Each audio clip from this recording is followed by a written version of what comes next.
देश के वीर सपूतों के बलिदान एवं हौसलों की बदौलत हमारा भारत देश आजाद हुआ।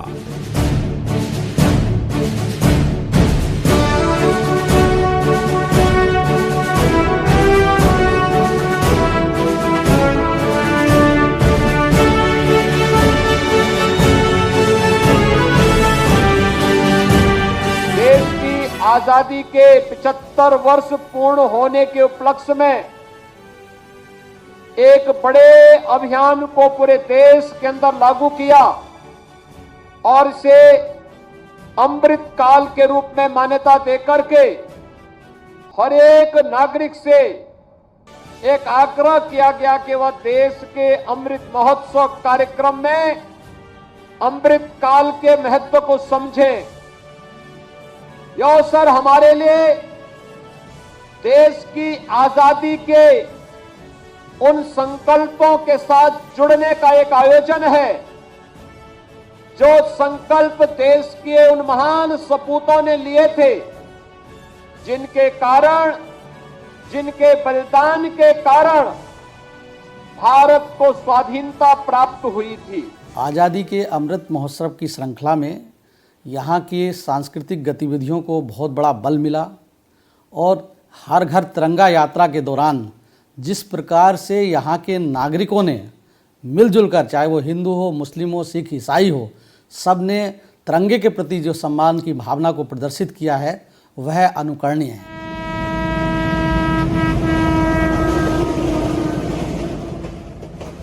इस देश के स्वतंत्रता संग्राम में हर क्षेत्र की अपनी अलग भूमिका है, जिसमें बहराइच का भी महत्वपूर्ण योगदान रहा है।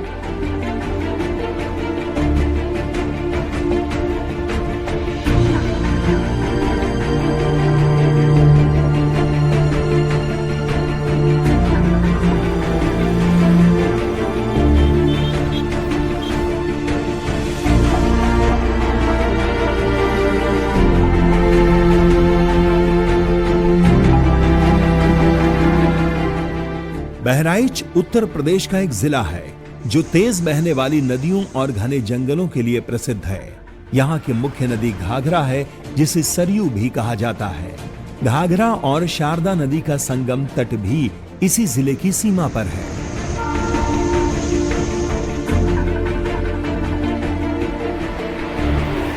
सन 1034 में महाप्रतापी राजा सुहेल देव की वजह से बहराइच का इतिहास स्वर्ण अक्षरों में लिखा गया। महापुरुषों के नाम पर सबसे पहला नाम यहाँ आता है महाराजा सुहेल देव का, जिन्होंने विदेशी आतताइयों के, आक्रांताओं के दांत खट्टे किए और मुगलों से लड़ते हुए इस जनपद से आगे उनको नहीं जाने दिया। विशेषकर अयोध्या की तरफ जो उनका कूच का अभियान था वो यहाँ के महाराजा सुहेल देव ने रोका था, जिनको ऐतिहासिक रूप से भुला दिया गया था। लेकिन वर्तमान सरकार में इन पर काफ़ी काम हुआ है, इनकी पुण्य भूमि को विकसित करने का भी काम किया गया है और आज की तारीख में ये काफ़ी जाना माना नाम है, जिस पर अमीश त्रिपाठी ने एक बहुत बड़ा नावल भी लिखा है, जिसकी गणना विश्व के अच्छे उपन्यासों में होती है। जब महमूद गजनवी भारत में अपना सीमा विस्तार कर रहा था, तब उसने बहराइच और उसके आसपास के जनपदों पर कब्जा करने के लिए अपने भांजे सालार मसूद गाजी को भेजा। उस समय यहाँ पर राजा सुहेल देव का आधिपत्य था। उन्होंने आसपास के सभी हिंदू राजाओं को अपनी बुद्धिमत्ता से एकजुट करके बड़े ही पराक्रम के साथ न सिर्फ सालार मसूद गाजी को हराया, बल्कि उसे मौत के घाट उतार दिया। तब से इस मिट्टी के कण कण में राजा सुहेल देव की गौरव गाथा विद्यमान हो गई। आगे चलकर इसका असर 1857 के स्वतंत्रता संग्राम में देखने को मिला।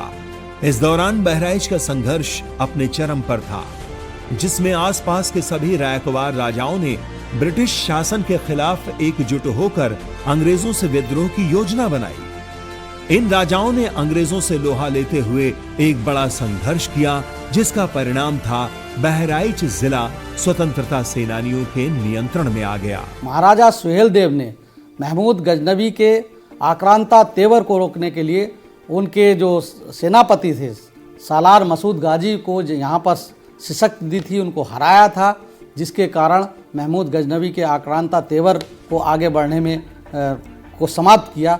उस ऐसे महान सम्राट महाराजा सुहेलदेव जी की स्मृति में भारत के प्रधानमंत्री जी माननीय नरेंद्र मोदी जी और उत्तर प्रदेश के माननीय मुख्यमंत्री योगी जी ने एक स्मारक बनाया जा रहा है जो शीघ्र ही जनता को समर्पित किया जाएगा। वह एक ऐतिहासिक पल होगा और उससे हमें सीखने का वो भी मिलेगा कि किस प्रकार से हम अपने स्वाभिमान की रक्षा के लिए संगठित होकर विदेशी ताकतों का सामना कर सकते हैं और ये निश्चित रूप से यहाँ के लोगों के लिए एक यादगार चीज़ होगी।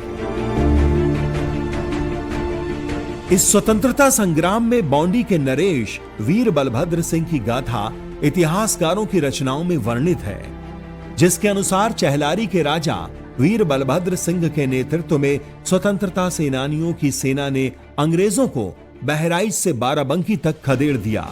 अंत में 27 नवंबर 1857 को चिनहट के पास अंग्रेजों ने धोखे से राजा बलभद्र सिंह की गर्दन काट दी।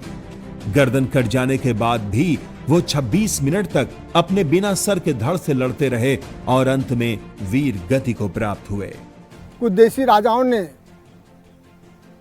साथ देने को कहकर फिर साथ न देकर विश्वासघात किया, इसलिए कमजोर पड़े। बहुत ही कम उम्र में, यानी यहाँ तक कहते हैं कि महाराजा बलभद्र सिंह का तो गौना ही होकर आया था, वो तत्काल युद्ध में चले गए थे। बताते हैं कि मरने के बाद भी उनका जो रुंड था वो दोनों हाथ तलवार नचाता रहा, किसी तरह से अंग्रेजों ने बस में किया। साइमन कमीशन का विरोध करने के लिए फरवरी 1920 में नानपारा, जरवल और बहराइच टाउन में हड़ताल की गई। इसके बाद सन 1926 में सत्याग्रह आंदोलन के सिलसिले में श्रीमती सरोजनी नायडू ने भी यहाँ का दौरा किया। गांधी जी ने भी यहाँ के महत्व को देखते हुए 1929 में इस जिले का दौरा कर एक सार्वजनिक बैठक की। जहां ये बैठक हुई थी, वर्तमान में वो स्थान महाराज सिंह इंटर कॉलेज के नाम से जाना जाता है।